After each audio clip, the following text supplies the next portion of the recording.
नमस्कार सभी मेरे आदरणीय श्रोतागण, आप सभी का मैं अपने YouTube चैनल में हार्दिक स्वागत करता हूं। आज जिस विषय को लेकर मैं चर्चा करने वाला हूं उसका विषय है आगामी के दिनों में शेयर बाजार को लेकर जो चाल है। दोस्तों, मैं जो बातें कह रहा हूं वह अपना खुद का अनुभव के साथ कह रहा हूं। अगर आपको कुछ शेयर खरीदना या बेचना है तो आप अपना अध्ययन करें, सेबी के साथ जो फर्म या जो संस्थाएं रजिस्टर्ड है उनका सहयोग लें।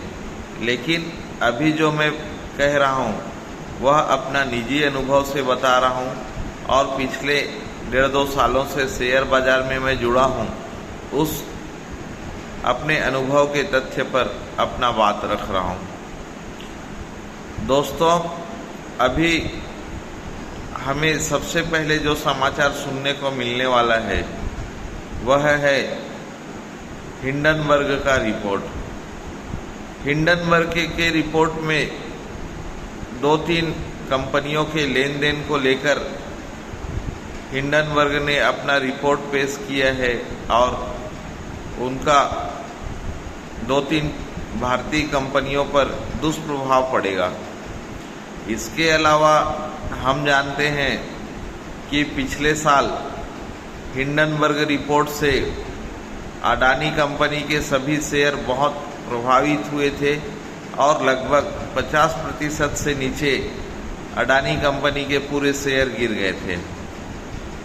और अभी दोबारा हिंडनबर्ग ने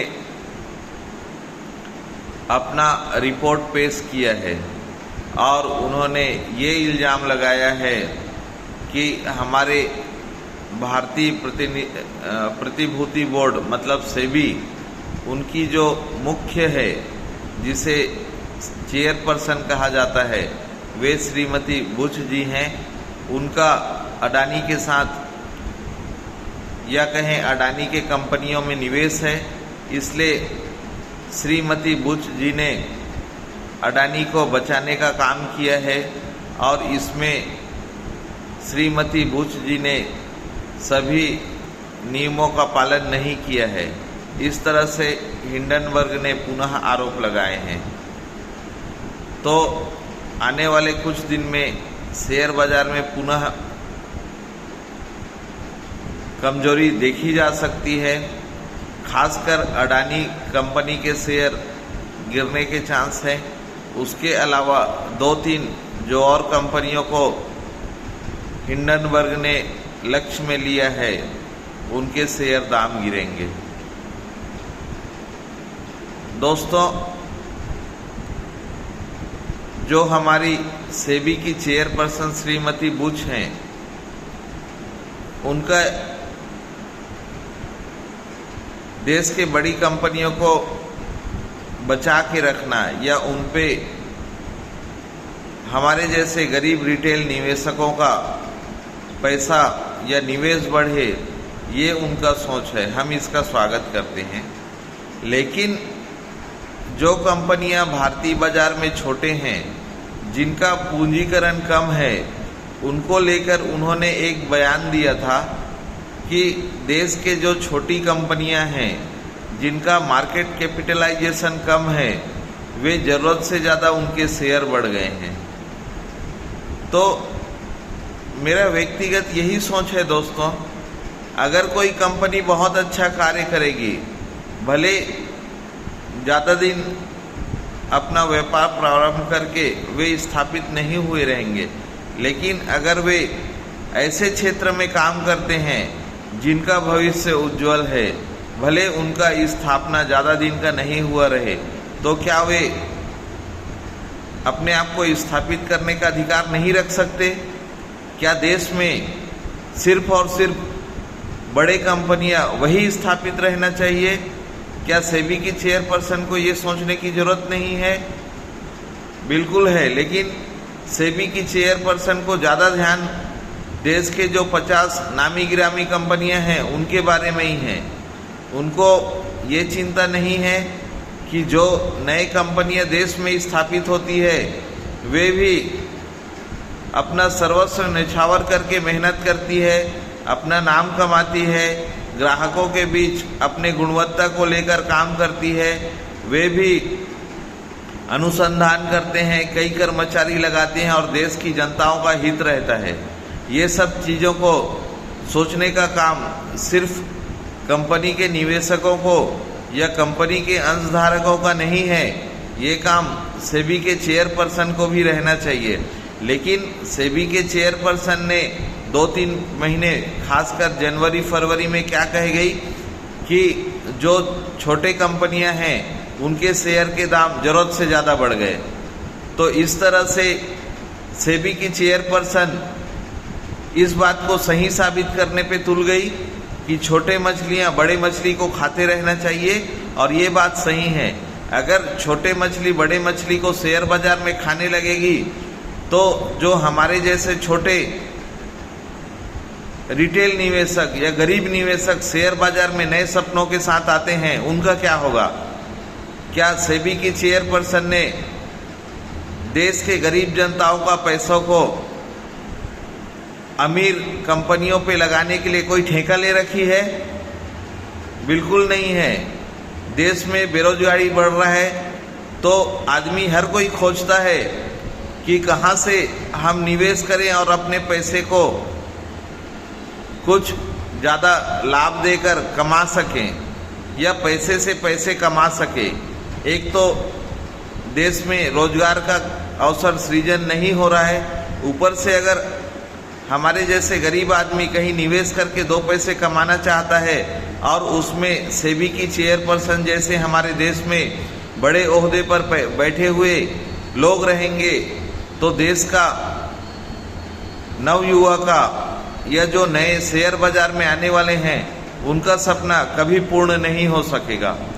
तो दोस्तों, आज जब हिंडनबर्ग ने सेबी की चेयरपर्सन बुच का नाम पुनः अडानी के साथ जोड़ा है तो देखते हैं एक क्या भूचाल आता है नए शेयर बाजार में।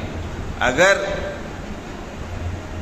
श्रीमती बुच ने अडानी को या अडानी के कंपनियों में सही से जांच परख किया रहता या सही से इंक्वायरी किया रहता तो क्या उनको अपने बचाव में कुछ कहने की जरूरत पड़ती? बिल्कुल नहीं। माननीय उच्चतम न्यायालय दिल्ली ने भी कह दिया था कि हिंडनबर्ग के रिपोर्ट के आधार पे गौतम अडानी जी के जितनी भी कंपनियां हैं उसका जांच का काम सेबी का है। और अगर सेबी की चेयरपर्सन ही बड़े कंपनियों को सिर्फ ये सोचने के लिए बचाने लगे कि उनको बचाने के चक्कर में छोटे मार्केट कैपिटलाइजेशन वाले कंपनी बिक जाएं, तो इसका मतलब हर एक निवेशक को दाल में काला नज़र आएगा ही। सभी को समझता है आज के दिन में जब ये युग पूरे सामाजिक क्रांति का युग है, सभी सोशल प्लेटफॉर्म पे जुड़े हैं, सभी इंटरनेट के माध्यम से लैपटॉप मोबाइल कंप्यूटर सभी से जुड़े हैं। तो इस युग में सिर्फ ये सोच लेना कि हमारे देश की एक बड़ी अधिकारी सेबी की चेयरपर्सन वो जो लिख दे वही सही है, तो ये जनता स्वीकार नहीं करेगा। अगर सेबी की चेयरपर्सन ने कुछ नहीं की रहती तो सिर्फ हिंडनबर्ग ने आज सुबह 5 बजे अपना कुछ खुलासा किया और एक दिन के अंदर ही सेबी की चेयरपर्सन अपना सफाई में प्रस्तुतिकरण जवाब देने लगे, तो ये तो यही साबित करता है कि दाल में कुछ काला है। दोस्तों, ये तो तुरंत में जो घटने वाली है उस घटनाओं को लेकर मेरा विचार है कि दाल में कुछ काला है। सेबी की चेयरपर्सन को अपने बचाव में कुछ कहने का नौबत आया, लेकिन इसके अलावा भी अंतर्राष्ट्रीय स्तर पर अलग अलग घटनाएं घट रही है। जैसे बांग्लादेश में राजनीतिक और आर्थिक अस्थिरता हो, ईरान और इजराइल का युद्ध का निर्माण का हो, रूस यूक्रेन का युद्ध हो, इसके अलावा इंग्लैंड का आर्थिक स्थिति हो, या जापान का बैंक का डिपॉजिट पे ब्याज दर बढ़ाना। दोस्तों, आप लोगों में बहुत से लोगों को ये पता नहीं होगा कि विश्व में अधिकतर देश आपके जमा पूंजी पर ब्याज देते हैं। क्या आपको पहले आज मेरे इस वीडियो से पहले ये पता था कि अगर जापान में आप अगर बैंक में पैसा रखते थे तो जापान की बैंक, जो व्यक्ति जापान के बैंक में पैसा रखता था उससे ब्याज लेती थी, ब्याज नहीं देती थी। ठीक है, तो पहली बार यह उल्टा हो गया है। जापान की केंद्रीय बैंक, जैसे हमारे देश में रिजर्व बैंक है, वैसा ही जापान का केंद्रीय बैंक जो है अब कुछ ब्याज देना प्रारंभ करने वाला है। तो ये अंतर्राष्ट्रीय स्तर पर विश्व के सभी शेयर बाजार को प्रभावित करती है, क्योंकि जापान का जो पैसा था विश्व के अलग अलग शेयर बाजार में निवेश करने के लिए उपलब्ध होता था, लेकिन अब जापान की केंद्रीय बैंक चूँकि जो जापान में ही पैसे निवेश आने वाला है उस पर ब्याज देने वाली है, तो स्वाभाविक तौर पर है कि जापान में जो लोगों के पास बड़े बड़े पूंजीपतियों के पास, जापान के लोगों के पास अपने पैसे हैं, वे दूसरे देशों के शेयर बाजार में निवेश क्यों करेंगे। तो ये सब अंतर्राष्ट्रीय परिस्थिति हैं जो घटते रहती हैं, जिसका हमारे हाथ में कोई नियंत्रण भी नहीं है। लेकिन भारत की आर्थिक स्थिति मजबूत है, चाहे वह राजनीतिक स्तर पे भी हो, राजनीति स्तर पे भी मजबूत है हमारा देश, इसको लेकर कोई दो राय नहीं है। अभी हमारा देश कभी भी मंदी भी आए तो इसका शिकार नहीं होगा। इसके कारण भी हैं। विश्व के जहां अन्य देश ज़्यादा से ज़्यादा उद्योग पर आश्रित हैं, हमारा देश सिर्फ उद्योग पर आश्रित नहीं है। हमारा देश प्राथमिक क्षेत्र, जिसमें मुख्यतः खेती और कच्चे माल तैयार करते हैं, उसे कहा जाता है। तो हमारे देश का आर्थिक व्यवस्था प्राथमिकी क्षेत्र पर भी निर्भर है। दूसरा, हमारे देश का आर्थिक गतिविधि द्वितीय क्षेत्र पर भी निर्भर है। द्वितीय क्षेत्र पे मुख्यतः कारखाने और उद्योग आते हैं, और हमारे देश का आर्थिक व्यवस्था तीसरे क्षेत्र पर भी निर्भर है। तीसरे क्षेत्र में सर्विस सेक्टर आते हैं, मतलब सेवा का क्षेत्र, जिसमें आईटी सेक्टर, बैंकिंग इत्यादि आते हैं।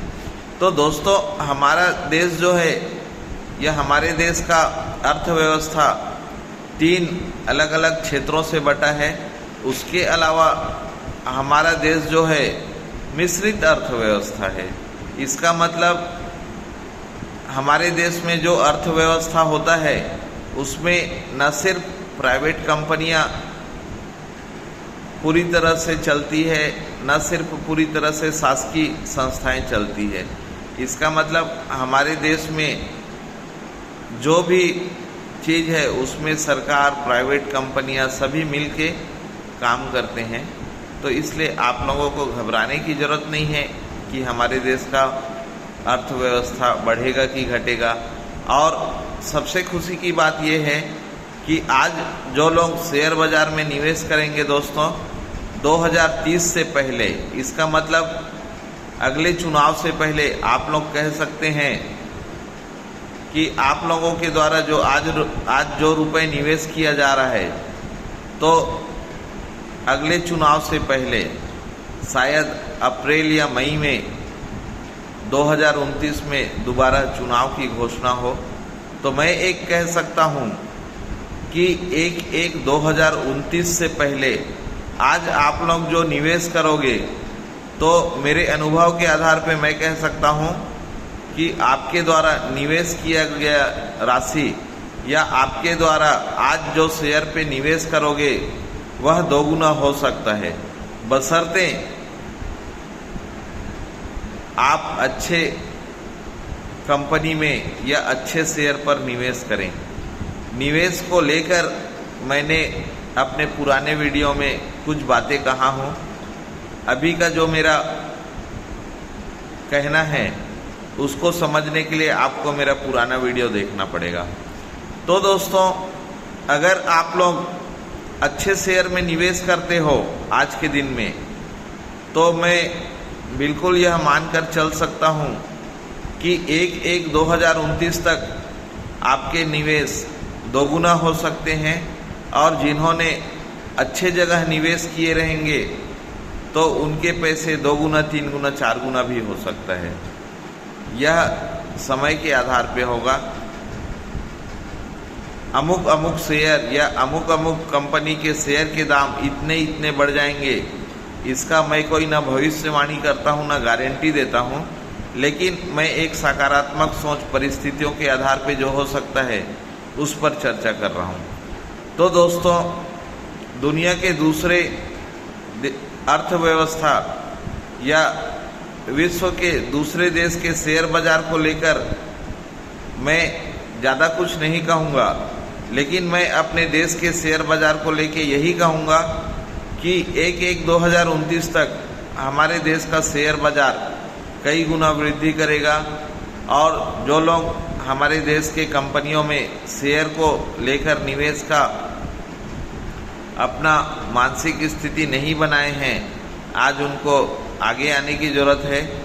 हमारे देश के शेयर बाज़ार में निवेश करने की ज़रूरत है, लेकिन उससे पहले जो ज़्यादा ज़रूरी है उसका सही ज्ञान लेना। दोस्तों, मैं कभी नहीं चाहूँगा कि बिना ज्ञान के आप कोई नया कार्य करें। यह वैसा ही साबित होगा जैसे आपको समुद्र की गहराई पता नहीं और उस पर आप लोग तैरने सीखने के लिए छलांग लगा दोगे। तो जो भी आप काम करोगे उसको लेके आप लोग अध्ययन करें, और सेबी जो रजिस्टर्ड फर्म है उन्होंने कई संस्थाओं को लाइसेंस दिया है जिन्हें रजिस्टर्ड फर्म बोलते हैं। उनका आप सुझाव लें और भारत के या हमारे देश के शेयर बाज़ार में अच्छे शेयर पर निवेश करें। निश्चित ही तौर पर आपको लाभ होगा।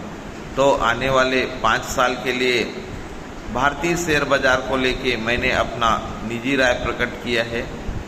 दोस्तों, एक भाई की तरह या मेरे से कुछ ज्ञान मिला होगा तो अपना हितैषी समझ के आप मेरा YouTube चैनल को ज़्यादा से ज़्यादा सब्सक्राइब करेंगे और मुझे मेरे आत्मविश्वास बढ़ाने में मदद करेंगे, ताकि मैं रोज़ आप लोगों के लिए काम की बात ज़्यादा से ज़्यादा वीडियो अपलोड करूँगा। मुझे पता है आजकल फालतू विषय पे या कोई भी डांस देखने के लिए लोगों को ज़्यादा मज़ा आता है, और कुछ काम की बात कहो तो सुनना पसंद नहीं आता है। फिर भी चूँकि बेकार की बातें, कुछ डांस दिखा देना या कुछ टाइम पास करना, यह मेरा रुचि का विषय नहीं है। मैं हमेशा अपने अनुभव उसी जगह प्रकट करूंगा या ऐसे वीडियो ही बनाऊंगा जो किसी का काम आए।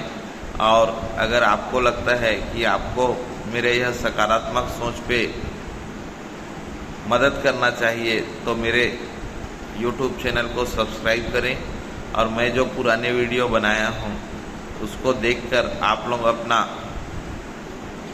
कुछ स्तर पर जो आपको पता नहीं है उस पर अपना ज्ञानवर्धन करें।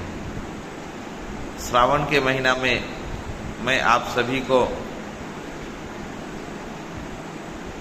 भोले बाबा का आशीर्वाद प्रदान रहे और आप लोग प्रसन्नता, संपन्नता और अच्छे स्वास्थ्य से लाभान्वित रहें, और भोले बाबा आप सभी की मनोकामना पूर्ण करें। यही मेरी प्रार्थना और विनती है। आप सभी को मेरा वीडियो देखने के लिए मैं धन्यवाद ज्ञापित करता हूं। आप सभी को मेरी ओर से जय हिंद, जय भारत, जय छत्तीसगढ़ महतारी।